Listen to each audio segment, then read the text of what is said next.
అందరికీ నమస్కారం. ఈ ఐడియా నచ్చితే మీరు కూడా ఫాలో అవ్వండి. అంతేకాకుండా ఎలా ఉందో కూడా నాకు కామెంట్ చేసి మరీ చెప్పండి. ఏంటంటారా, పైన మొక్కలకి ఉన్న గులాబీ పూలు తీసుకొచ్చేసి ఇంట్లో నేను అరేంజ్ చేసుకున్నాను. అది ఎలా అరేంజ్ చేసుకున్నానో ఇప్పుడు నేను చెప్తాను. ఎటువంటి ప్లాస్టిక్ లేకుండా న్యాచురల్గా ఫ్రెష్ ఫ్లవర్స్ తోటి ఇలా అరేంజ్ చేసి చూడండి, మీకు ఎంతగా రీఫ్రెష్ కనిపిస్తుందో.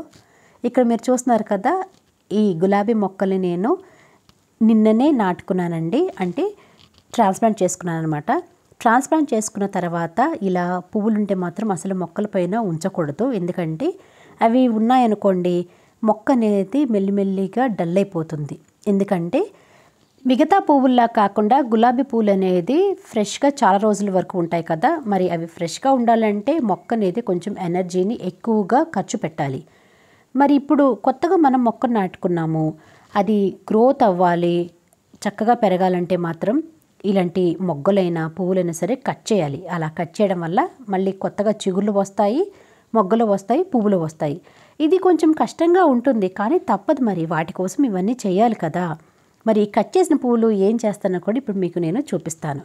కొంతమంది అడుగుతున్నారు, మీరు పువ్వుల్ని కొయ్యారా, మొక్కలపైన అలానే ఉంచేస్తున్నారని అడుగుతున్నారనమాట. నేనైతే ఇలా పువ్వుల్ని కొయ్యనండి. అవి వాడిపోయి రాలిపోయేంత వరకు మొక్కలపైన అలానే ఉంచుతాను.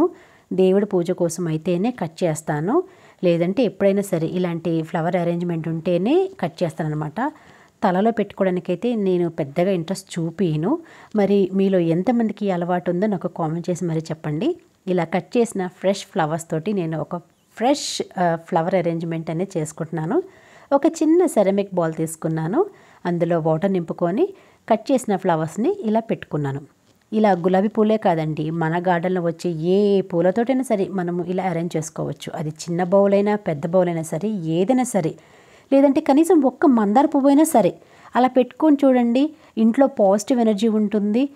చాలా అంటే చాలా బాగుంటుంది అనమాట. చాలా రీఫ్రెష్ కూడా అనిపిస్తుంది. మనము అటు తిరుగుతూ ఇటు తిరుగుతూ ఈ ఫ్లవర్స్ని చూస్తూ ఉన్నప్పుడు మనకి కూడా ఎంతో హ్యాపీగా ఉంటుందన్నమాట. చాలా బాగుంటుందండి. తప్పకుండా ఈ టిప్ నచ్చితే ఫాలో అవ్వండి.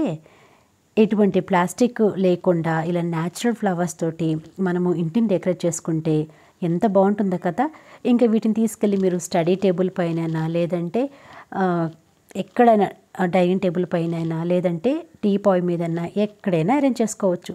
నేనైతే ఇదిగోండి ఇలా సెంటర్ టేబుల్ మీద పెట్టాను. లక్కీ బ్యాంబూ ప్లాంట్ గురించి కూడా నేను ఈ మధ్య వీడియో చేశాను కదా, ఒకసారి డీటెయిల్స్ కావాలంటే చెక్ చేయండి. అది కూడా ఇలా అరేంజ్ చేసుకున్నాను అనమాట. డోర్కి ఎదురుగా పెట్టుకున్నాను, చాలా బాగుందని. ఇలా చిన్న బౌల్లో పెట్టుకున్నాను, ఒక ప్లేట్లో పెట్టేసి ఈ రెండు అరేంజ్ చేసుకున్నాను.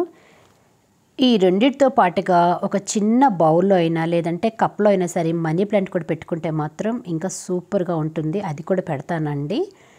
నేను ఇలా పెట్టేసి నా పని నేను చేసుకుంటూ ఉన్నాను. మా పాప కాలేజ్ నుంచి వచ్చిన తర్వాత తను ఫొటోస్ తీసుకునే అలవాటు ఉందనమాట. తను ఏం చేసిందంటే కొంచెం బోసిగా ఉందని లాఫింగ్ బుద్ధని కూడా పెట్టేసింది. ఇప్పుడు ఇంకా చాలా బాగుంది కదా. మరి ఇలా మీలో ఎంతమందికి ఫ్లవర్స్ తోటి ఇంటిని డెకరేట్ చేసే అలవాటు ఉందో కామెంట్ చేయండి. వీడియో నచ్చితే మర్చిపోకుండా లైక్ చేయండి. నెక్స్ట్ వీడియోలో మళ్ళీ కలుద్దాం.